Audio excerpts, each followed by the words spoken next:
अष्टांग हृदय ग्रंथ के अनुसार, ग्रंथ का नाम लिख लेंगे अष्टांग हृदय, अष्टांग, हाँ अष्टांग हृदय, ग्रंथ का नाम है अष्टांग हृदय। हाँ अष्टांग हृदय में ये चीज लिखा है जो हम लिखा रहे हैं, आप ग्रंथ के आधार पर बता रहा हूं। गौमूत्र, दवा का नाम है गौमूत्र आसव, गौमूत्र आसव।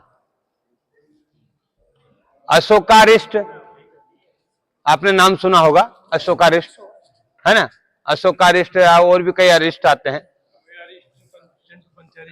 आते हैं ना, कई ठो रिष्ट आते हैं। तो ये सब जितने रिष्ट है तो हमारा ये सब पे भारी रिष्ट है, ये हमारा इष्ट है, गौ हमारा इष्ट है, तो ये इष्ट से आसव बना रहे हैं हम लोग, है ना, ये इष्ट है हमारा और इष्ट है गौ माता, तो गौमूत्र आसव। हाँ गौमूत्र आसव, हाँ पानी पी लो जो लोग पीना है। तो गौमूत्र आसव बनाने की विधि, और बना भी देंगे, अभी वो टाइम लगता उसमें, है ना, जब अपन यहां से उठेंगे तो वहां फट से बना भी देंगे, है ना। अभी गौमूत्र रखा है, तैयार है, कढ़ाई वढ़ाई सब फिट है, गुड़ से बनता है। ये श्वास, कोई गांव का नाम सुने, गांव आसपास श्वास है अपने सुनेल के आसपास, है श्वास। हम जब कुछ दिनों के लिए गांव में आ गए थे तो श्वास के एक परिजन थे, उनको पता नहीं कैसे कैसे पता लगा कि वहां नदी वाला गांव खोद में एक लड़का दवाई बनाता है, वो हमारे पास आए, हम उनको दवा दिए, और दवा दिए तो वो ठीक हो गए। उनके परिवार में बीमार थे, अस्थमा था, वो ठीक हो गए। तो फिर 2-3 बार हमसे दवा लिए, हम दवा दिए उनको। ए भैया बात नहीं करें इधर, है ना, बस आप पानी पियो, या तो डब्बा को उधर पीछे रख दो यार दादा, वहां वो डब्बे के ऊपर डब्बा रख दो, वो उधर रख दो ना यार दादा, उधर ही ले जाओ, वहीं पानी पियो, उधर ही ले जाओ वहां, हाँ उधर रहेगा तो चलेगा। एक तो माइक नहीं है ऊपर से, तो आशा उनको दिए, तो बाद में वो ठीक हो गए, बहुत प्रभावित हुए। और एक दिन हम तो कर रहते, तो वहां थे सिंगरौली, रहने वाले तो यही, कहे जन्मभूमि यही है, पर गौ माता ने वहां भेज दिया तो वहां चले गए। पर अभी भी हृदय में, जब ट्रेन में आते हैं तभी जब कोटा से इधर आने लगते हैं तो गुदगुदी चलने लगती है, क्या इधर अपना, अच्छा अपना वाला आ गया, अपना अभी भी लगता है ये अपना है, और है हृदय में, बीज तो वही है। तो गौमूत्र आसव हम उन भाइयों को दिए थे यहाँ श्वास में, वो ठीक। और वहां तो कितने लोगों का कल्याण किए कि जिसका हम लेखा तो नहीं लिए हैं, पर अगर नाम लिखेंगे तो कम से कम इतना बड़ा ग्रंथ भर जाएगा, इतने लोगों को गौमूत्र आसव से लाभ हुआ है। गौमूत्र आसव के लाभ पहले लिख लेंगे, है ना, इसके लाभ क्या क्या है, गौमूत्र आसव के लाभ।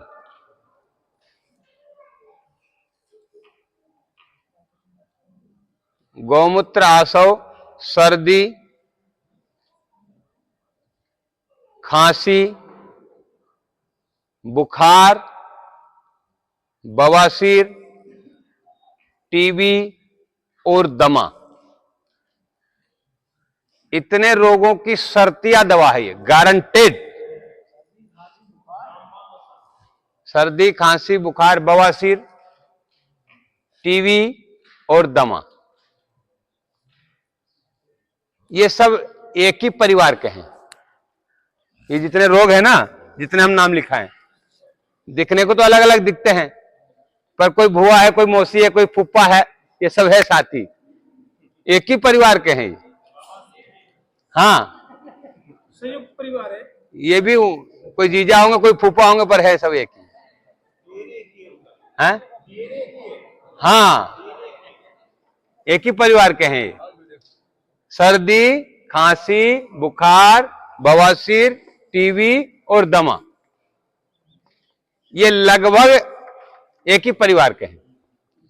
अब इनको एक साथ ही खत्म करना है तो उसके लिए अपना गौमूत्र आसव। ये दवा ऐसा लगता है जैसे आपको बुखार आ जाता है, और बुखार के बाद फिर जब बुखार नहीं टूटता है तो एक तो साफी साफी करके कोई दवा आती है, आती है हमदर्द, क्या दर्द है, मीठा, हल्का मीठा लगता है, हल्का हल्का सुगंध भी आता है ना। हाँ, हल्के हल्के मीठा रहती है ना। खून साफ, बोला खून साफ हो जाएगा तो अब तुमको आगे से बुखार नहीं आएगी, इसको पीते रहो, है ना। सेम वैसा इसका स्वाद है, स्वाद भी इसका वैसा ही लगेगा, बहुत मीठा लगता है। छोटे बच्चों को एक बार पिला दिए तो दूसरी बार वो खुद कहेगा कि बाबा गोली नहीं खाएंगे, दवा भर पिला दो। ऐसी दवा है, छोटे बच्चों के लिए ब्रह्मास्त्र है। और दवा को नाक पकड़ के जबरदस्ती पिलाना पड़ता है तो दया आती है। छोटे से बच्चे को हम लोग कैसे दुश्मन की तरह नाक भी पकड़ रहे हैं, मुंह, माताएं बहनें तो कहती आओ तुरंत पकड़ा, इधर गोड़ पकड़ा, तब उसको पैर भी पकड़ लेते बेचारे, बच्चा छटपटाता सांस फूलने लगती, तब तक उसको दवा पिलाते हैं। पर ये दवा एक बार आप उसको पिला देंगे, मीठा लगेगा, एक बूंद दीजिए, बस एक बूंद, छोटे बच्चे को भी, चाहे बड़ा भी है तो एक बूंद उसको टेस्ट कराइए, एक बार, दो बार, तीन बार। उसके बाद कभी बुखार आए, बच्चे को बोलिएगा सुई लगवाना है कि दवा पीना है, तो बोलेगा इंजेक्शन नहीं लगाएंगे, दवा पी लेंगे। आपको कहना ही नहीं पड़ेगा। घर में इस दवा को जरूर बनाइएगा। ये दवा अगर आप बना लेंगे, बनाने का एकदम सरल तरीका है। अब तरीका लिखते जाइए, है ना, धीरे धीरे लिख ले, फिर प्रैक्टिकल भी बता देंगे, कोई उसमें बहुत दिमाग नहीं लगाना। गोमूत्र को पहले छान करके लोहे की कढ़ाई में गर्म करना है, जितना हो, जितना आपकी क्षमता, 1-2 लीटर, 5 लीटर, 10 लीटर, जैसे आपकी क्षमता है ना। आप लिखना चाहे 10 लीटर लिख ले, हाँ 10 लीटर लिख लीजिए। हाँ, उबालना है, हाँ, उसको इतना उबालिए कि उसके सफेद सफेद झाग ऊपर आ जाए। भैया छान लिया, एक उबाल उसको खूब बढ़िया से ले ले भैया, नहीं, एक उबाल गोमूत्र को खूब बढ़िया से खोला लें, लोहे की कढ़ाई में खूब बढ़िया खोला लें। अब इसको गरम करेंगे, झाग आ जाएंगे, झाग को निकाल लें, गरम कर लेंगे तब इसको बनाएंगे, है ना। जैसे अभी सुबह खोलाए थे ना, तो कम खोलाए थे, उससे भी और ज्यादा खोलाएंगे। अभी आपको प्रैक्टिकल करके बताएंगे, मतलब जैसा आंच हो, पर मतलब उसका झाग निकल जाए, खोलने लग जाए। अच्छा, जैसे खोलता है ना पानी, ऐसे पानी खोले, ऐसे गोमूत्र खोलने लग जाए, झाग आना बंद हो जाए और खोलना शुरू हो जाए, तब तक उसको गर्म करना। ठीक, गर्म करने के बाद उसको तो नाप लेंगे। गर्म करने के बाद उस कढ़ाई से उसको धीरे धीरे निकाल के नाप लेंगे, है ना। गर्म करने के बाद नापेंगे कि कितना बचा, जितना बचता है उसी के हिसाब से उसमें गुड़ मिलाएंगे, है ना। हाँ, नहीं, उसको आधा चौथाई नहीं करना है, केवल एक बार उबाल लेना। पर जितना गर्म होने के बाद जो कम हुआ, तो उसको गर्म करने के बाद नापना है कि कितना बचा। अगर मान लीजिए 1 लीटर बचा है तो 250 ग्राम गुड़, 1 लीटर अगर बचता है तो, अगर 4 लीटर बचता है तो 1 किलो गुड़। हाँ हाँ, 1 लीटर में, हाँ 1 लीटर में 250 ग्राम गुड़, गुड़, हाँ हाँ। अब गुड़ को क्या करना है वो भी बताएंगे, नहीं हम बताएंगे। 1 लीटर अगर बचता है तो 250 ग्राम गुड़ डालना है ना। 250 ग्राम गुड़ लेना है, 250 ग्राम गुड़ लेना है ना। और 250 ग्राम गुड़ की चाशनी बनाना है। गोमूत्र कढ़ाई में से निकाल लेना है ना। नापेंगे तो निकालना पड़ेगा ही, कढ़ाई आपकी खाली हो गई, है ना। उस खाली कढ़ाई में जिसमें हमने गोमूत्र गर्म किया था, वो कढ़ाई तो हमने खाली कर लिया, उसी कढ़ाई में गुड़ डालना है ना। उसी कढ़ाई में गुड़ डालना है और बिना पानी डाले गुड़ की चाशनी बनाना है। बिना पानी डाले गुड़ की चाशनी बनाना। गोमूत्र तो अलग कर लिया हमने, कढ़ाई खाली हो गई, उसी कढ़ाई में हमने गोमूत्र वाली कढ़ाई सूख गई तो उसमें चाशनी बना लिया गुड़ की, है ना। गुड़ की चाशनी बनाना है बिना पानी डाले, है ना। बन गई चाशनी बिना पानी डाले, है ना। अगर मान लीजिए गुड़ कड़ा हो तो उसमें थोड़ा गोमूत्र डाल सकते हैं, पिघल जाता है। पिघल जाए तो अच्छी बात है। कभी कभी सूखा गुड़ होता है, नहीं पिघल रहा है तो थोड़ा उसमें 100 ग्राम 50 ग्राम गोमूत्र ही डाल दे, जो गर्म आपने किया ना वो थोड़ा सा डाल सकते हैं, पर पानी ना डालें, है ना। हाँ, काला गुड़ हो अच्छा है, पुराना गुड़ हो अच्छा है, बढ़िया गुड़ लें, देसी गुड़ हो, अपने गांव घर का हो तो और अच्छी बात। ठीक है, गुड़ की चाशनी बन गई। गुड़ की चाशनी बनने के बाद वो जो गर्म गुड़ गोमूत्र हमने इकट्ठा कर रखा है उसको कढ़ाई में डाल दें। चाशनी बनने के बाद गर्म गोमूत्र को चाशनी में डाल दें। गर्म गोमूत्र को गुड़ की चाशनी में डाल दें, कढ़ाई में डाल दें, है ना। चाशनी की वाली कढ़ाई में गोमूत्र भी डाल देंगे, है ना। और फिर एक बार उबाल लेंगे, एक बार फिर दोनों को मिला के बढ़िया से उबाल लेंगे। उबालने के बाद कपड़े से छान के मटके में भर देना है। फिर उसे डालने के बाद उबाल लें। हाँ, उबाल ले, फिर कपड़ा छान कर लें, है ना। कपड़े से छान के और मटके में भर लें, है ना। थोड़ा ठंडा होने के बाद भरें, क्योंकि गरम गरम भरेंगे तो हो सके मटका टूट जाता है। थोड़ा ठंडा हो जाए कढ़ाई में, उसके बाद आप मटके में भर लें, है ना। मटके का मुंह बांध देंगे कपड़े से, मटके का कपड़े से मुंह बांध दे। हाँ, मटका मिट्टी का होगा, मटका मिट्टी का रखेंगे, है ना। मटका मिट्टी का होगा और वो मुंह बांध देंगे ऊपर से, और उसको रखना भी मिट्टी में ही है, मतलब जहां जमीन पक्का ना हो, कच्ची जमीन पे रखें, ज्यादा अच्छा है ना।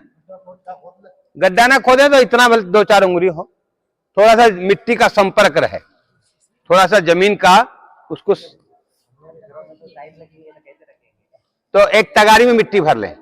अगर टाइल्स लगा है, पक्के मकान है, तो एक तगारी में मिट्टी भर ले, पुरानी तगारी में, और उस तगारी में उसको रख दें तो मिट्टी का संपर्क रहेगा। नहीं, मिट्टी को गीला नहीं भी करे, पर कम से कम नमी हल्का रहे, वो मतलब घड़ा उस मिट्टी से संपर्क में रहे, तो मिट्टी का प्रभाव गोमूत्र तक जाएगा। इसको 21 दिन तक रखना है, 21 दिन तक इसी तरह मटके में रखना है, ठीक। 21 दिन तक, जरूरत हो तो पहले भी पी सकते हैं, पर 21 दिन में वो नहीं, बाद में कोई उससे वो नहीं जमेगा तो नहीं है, नहीं जमेगा तो नहीं, जम नहीं जाए। नहीं जमेगा, कुछ नहीं होगा, वो जमेगा, थोड़ा सा जमेगा नीचे नीचे उसमें। सांस नहीं, यदि ज्यादा कड़क होगी तो जम सकता है। नहीं वो ऐसा, वो तो उबाल लिए तो नहीं जमेगा। और अच्छा बात, हाँ, वो जमीन का संपर्क में रहेगा तो उसके, हाँ बहुत अच्छा। इतना ही जमीन खोद, 21 दिन बाद उसको फिर कपड़े में छानेंगे। 21 दिन बाद फिर कपड़े में छान के कांच की बोतल में या बर्नी में या स्टील की बोतल में भर के रख ले। प्लास्टिक की बोतल में बहुत दिन तक नहीं भरना चाहिए।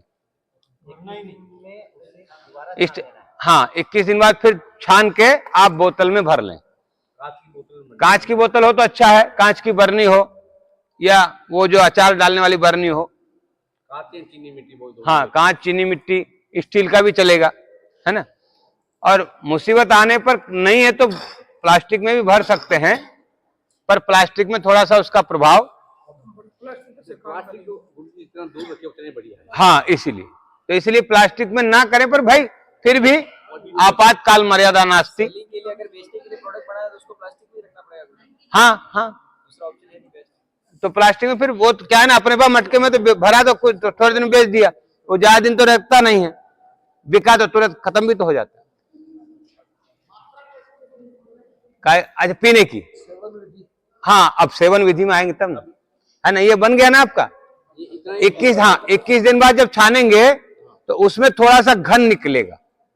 जब हम शुरू दिन छाने थे तो कपड़े में आराम से निकल जाएगा, पर 21 दिन बाद छानेंगे तो कुछ बैठ जाएगा, पूरा नहीं बैठेगा, कुछ बैठेगा थोड़ा सा, और बाकी ऊपर का बिना हिलाए, हिलाना नहीं है, बस ऐसे धीरे धीरे ऊपर का छान के अपना भर लिए। ये आपकी दवा तैयार है। काम आएगा घन, हाँ, लिक्विड है। वो घन को आप पानी में मिला के स्प्रे कर सकते हैं खेतों में। खेत में दवाई है वो खेत की, गमलों में डाल सकते हैं, सब्जी के सब्जियां हो तो उसमें डाल सकते हैं, है ना। नहीं, अच्छा हाँ, वहां डालने के समय हाँ वो तो थोड़ा सा रहेगा, तो पानी मिला के 10 लीटर 15 लीटर पानी में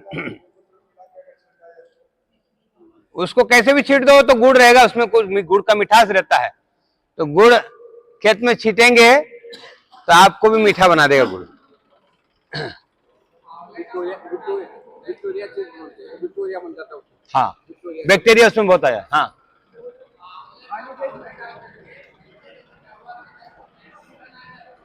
बना सकते हैं, खा सकते हैं।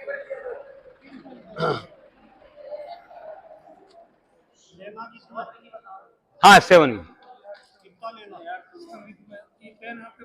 हाँ, बोली गौ माता की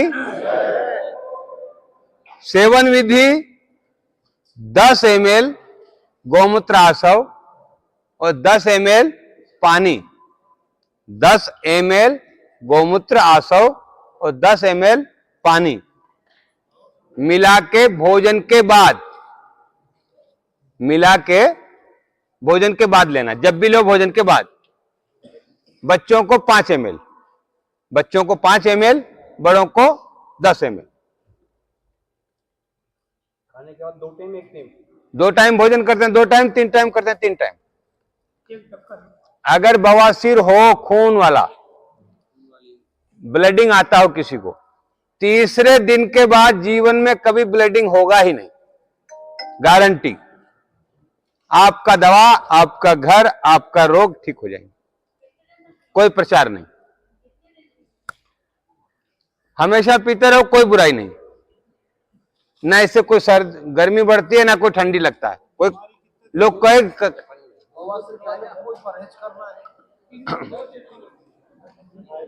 बहुत परहेज नहीं है, परहेज इसमें कुछ नहीं है।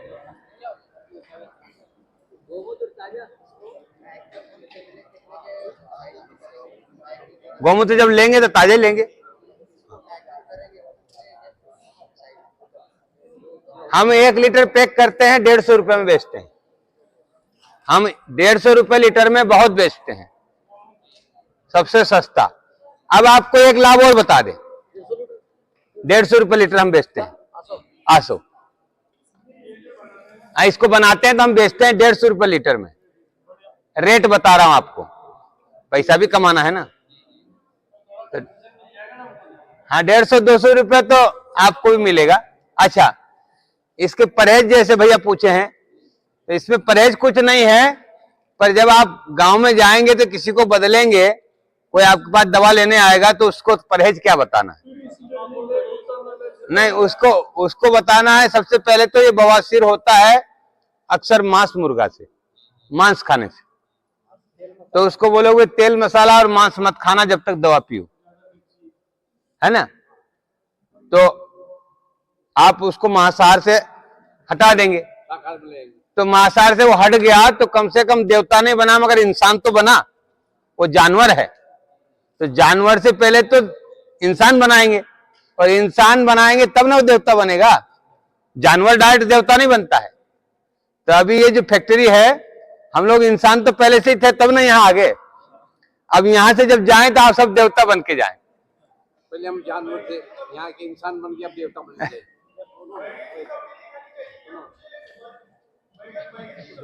खाइए, सब्जियों में कोई परहेज नहीं। ऐसा लोग कहते हैं बैंगन नहीं खाना, ये वो, ऐसा कुछ नहीं। हाँ, सलाद जरूर खाएं भोजन में। किसी को बवासीर हो तो उसको दवा भी दीजिए और सलाद जरूर खाइए।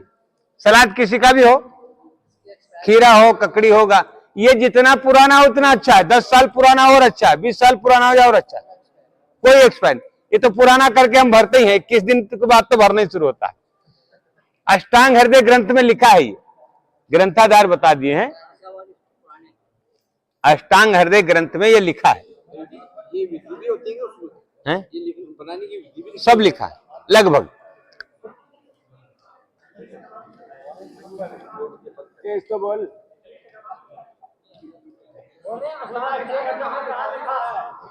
नहीं, हमारे गुरुजी लोग पढ़े थे, वो लिखे हैं अष्टांग हृदय में। आपको प्रमाण? अच्छा,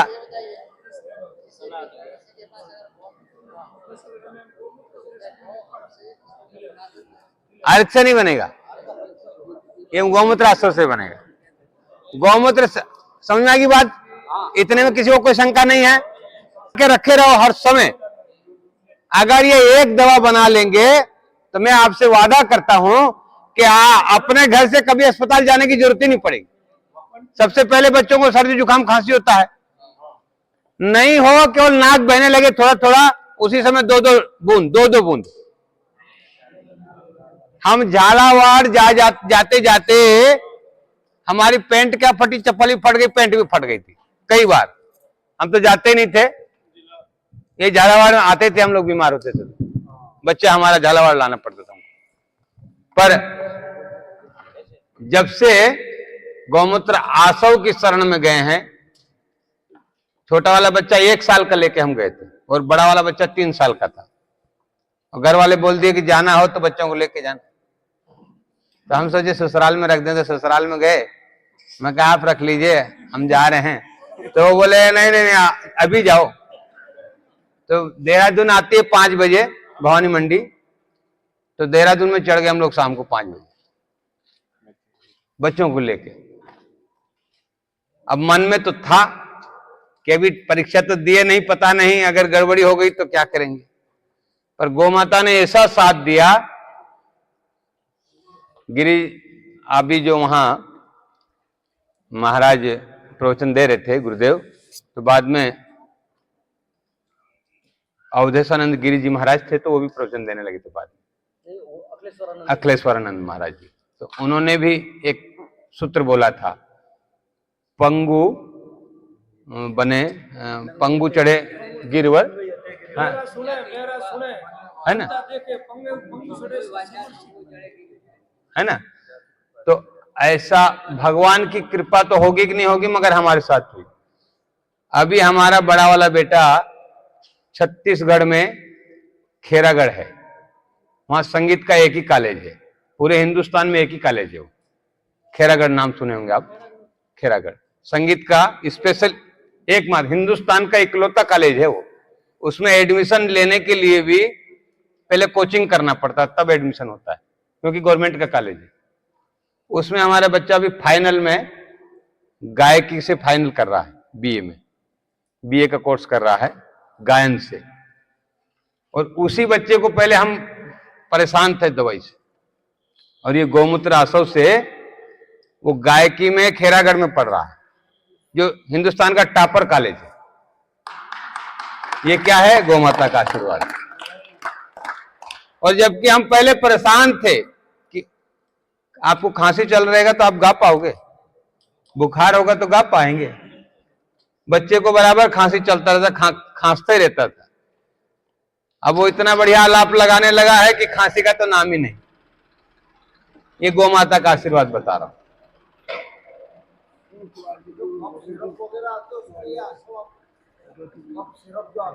हाँ, वो पता नहीं उसमें आसव नहीं आता, उसमें कुछ नशीला तत्व आता है। वो क्या करता है कि जो जिनके लंग्स की बीमारी होती है, सांस सर्दी खांसी वाले को, अगर उनको नींद आ जाती है, नशे में हो जाते हैं, तो नशे में कुछ देर लंग्स को आराम मिल जाता है। उसमें दवाई नहीं होती, उसमें नशा होता है। वैसे बहुत थोड़ा मोड़ा के लिए तो कोई जरूरत है नहीं। आजकल तो स्वयं सहायता समूह बहुत बने हैं गांव में, उसके ऑथराइज आप बेनाई बेचिए, उसकी भी कोई दिक्कत नहीं। और बहुत ज्यादा दिक्कत है तो फिर आपका धेनु धन फाउंडेशन है ही जिंदाबाद, वो आपको जैसे भी बनाएंगे, वो आप भैया हैं तो पूरा बना देंगे। और थोड़ा मोड़ा के लिए तो कोई बहुत है नहीं। ये पूछ रहे होंगे आप जी, अच्छा, चरका पड़ा, हाँ हाँ, वो जी जी जी, बहुत धन्यवाद। तो आत्म बंधुओं, ऐसा गौ माता कर सकती है। मतलब आप लूले हो, लंगड़े हो, तो आपको दौड़ाने की चलाने की तो बात छोड़िए, वो पहाड़ पे चढ़ा सकती है। इसमें कोई दो राय नहीं, कोई संशय नहीं। फर्क यह है कि पान की दुकान वाला 6 बार रोज प्रणाम करता है अपनी दुकान को, और हम अपने गौ माता को 1 बार भी प्रणाम नहीं करते, तो कैसे होगा? गाय को अगर पशु मानेंगे, एक बार बताइए, जिसका दूध पिएंगे वैसे न बनेंगे। अगर हम ये कहते हैं कि गाय पशु है, तो पशु का दूध पी के पशु बनेंगे, और अगर गाय मां है तो मां का दूध पिएंगे तो बेटा बनेंगे, बच्चे बनेंगे, पुत्र बनेंगे। जानवर का दूध पिएंगे तो जानवर न बनेंगे? जानवरों का दूध पीता है आदमी। हम लोग भैंस का दूध पीते हैं, पता नहीं किसका किसका पीते हैं, कहते हैं दूध पिएंगे। काय का पिएगा? जानवर का दूध पिए। जानवर का दूध नहीं पिया जाता है। हम जानवर है क्या? पर प्रचलन है कि नहीं? भैंस जानवर है? जानवर का दूध पियोगे तो क्या होगा? जानवर नहीं होगे तो क्या होगा? एक बहुत छोटी सी बात, बहुत छोटी, हर बच्चे को अपने माता पिता की सेवा करना चाहिए। यह बात कौन नहीं जानता है? कौन नहीं जानता? सब तो जानते हैं। फिर आज कितने बच्चे हैं ऐसे जो माता पिता की सेवा भी नहीं करते हैं और लड़ाई झगड़ा भी करते हैं?